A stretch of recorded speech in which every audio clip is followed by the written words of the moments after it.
beloved Boss Mike Cervera. Sherwin Gatchalian, tina-target na po ng mga DDS. Pasok! Now, read the column, Bobby Tiglao. He is protecting.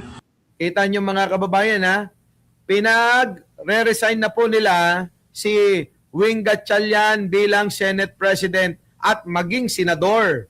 Kita nyo? Ganito ho ang mga aso. Ito ho yung mga aso ni Alan Peter Cayetano. Ito na mga kababayan. Bakit?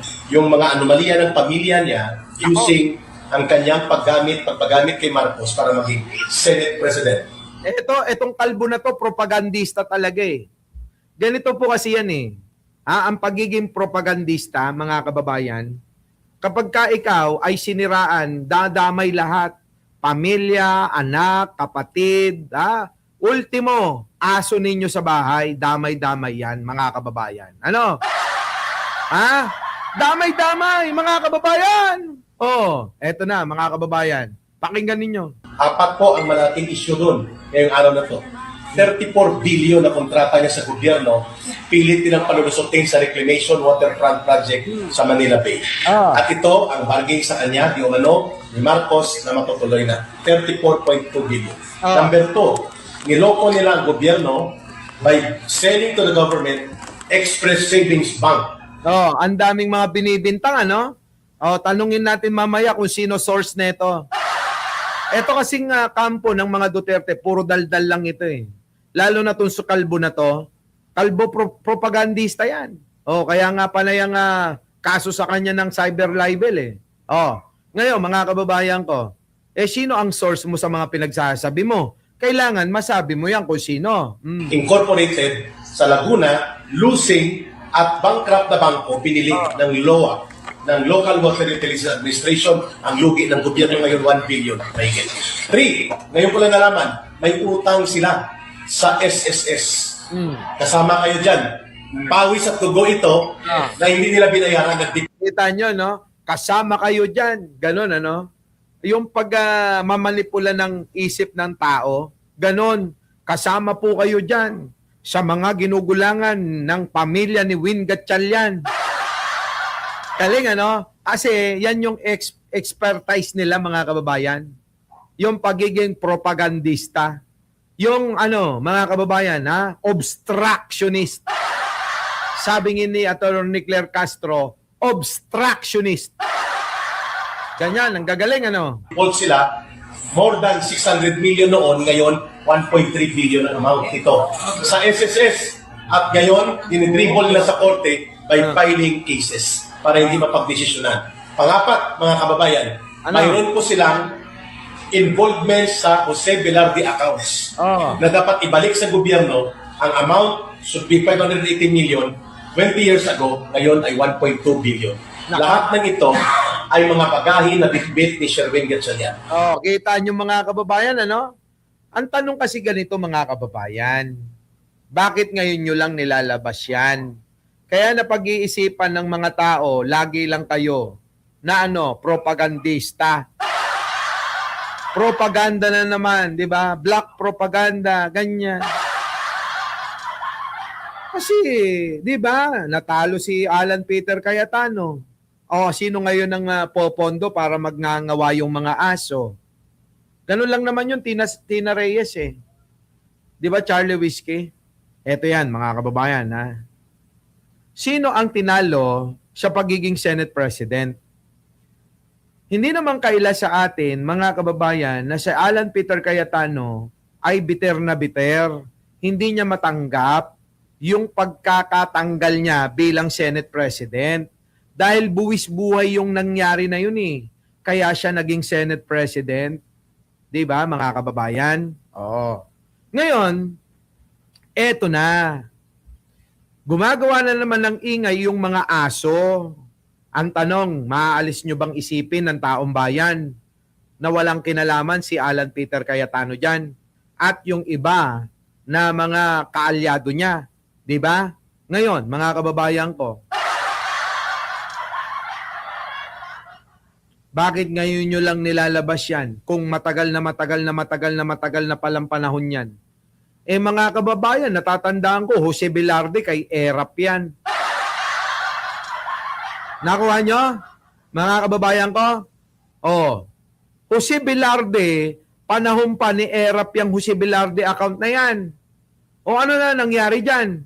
O bakit ngayon nyo lang nilalabas yan? Diba? Hindi katulad ngayon, yung may mga lumalabas na issue ngayon. Gusto kong talakayin, mga kababayan. Etong pagkakasangkot, kahit pa naging tauhan ni Pangulong Bongbong wala tayong pakialam dyan, mga kababayan. Aralin nating maigi. Meron po akong nakikita na mukhang merong sabwatan, yung mga dating tauhan ni Pangulong Bongbong na ngayon wala na. Ganun naman talaga kalaunan mo na lang didiskubre o magkakaroon ka ng tanong sa iyong isipan kung bakit etong nagngangalang Jokno at Pangandaman, kilala niyo yun, di ba? Yung DBM, na naging DBM at saka naging yung pinalitan direkto, yung panot din na katulad nito. Mga kababayan, mukhang nagsabwatan itong mga ito para makakulimbat ng mga kwarta. Tapos ang pinapasala ngayon ay ang Pangulong Bongbong. May napanood na akong mga kababayan article. Article at video sa YouTube. Sasaliksikin natin yung maigi mga kababayan. Kasi mukhang tong ginawang kalokohan ng Mina Pangandaman, kasama yung bunuan, kasama si Saldico, kasama itong nagngangalang Jokno, may apelyidong Jokno, mga kababayan ko, mukhang sinindikato. Alamin natin yan, mga kababayan. Sige, tuloy. Kaya ang sinasabi ni Congressman Jing Paras, ang Senado, compromise. Walang silbi at para yan may rectify, palayasin dapat yan, hindi lamang ang Tulfo brothers na mga Air Force. Kita nyo? Ano nga ang source mo? Sino source mo? Bakit Air Force ang Tulfo brothers? Kasi 99% Air, 1% Force. Meron pang dalawa na Air Force.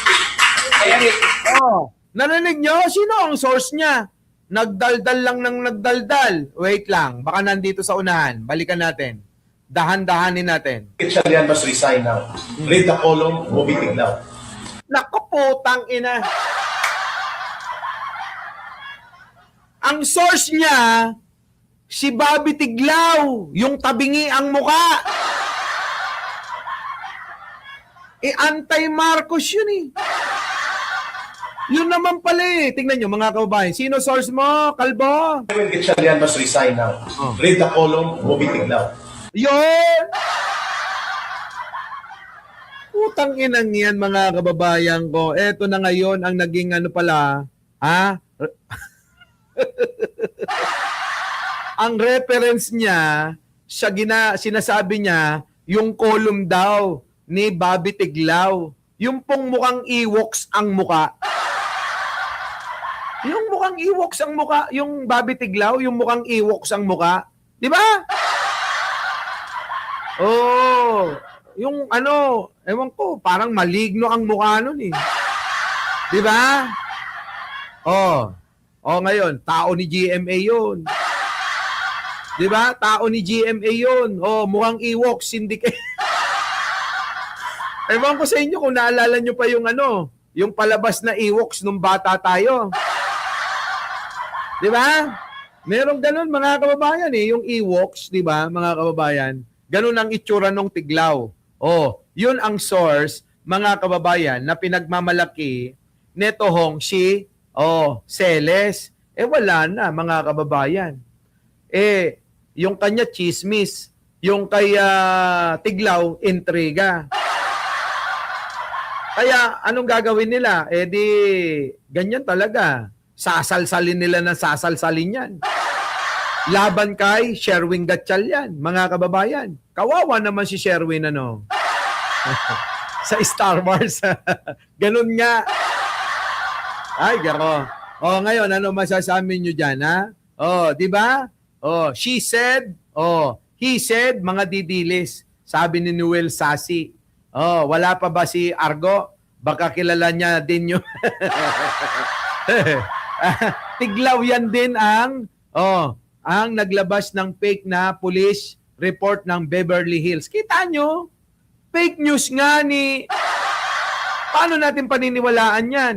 Kaya nga sabi ko sa inyo, ang mga hindi nag-re-research, ang hindi marunong umunawa sa mga katulad ng mga tao na ito, ay maliligaw mga kababayan. Tignan nyo yung itsura, oh.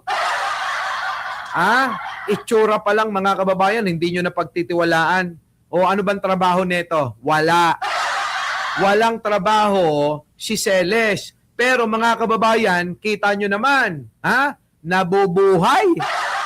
Walang trabaho, walang negosyo, pero buhay na buhay. Bundat na bundat. Ang sikmura. Grabe, no? Ay, nako mga kababayan ko. Oh, alam nyo na ngayon. Oh. Our beloved Boss Mike, Boss Mike.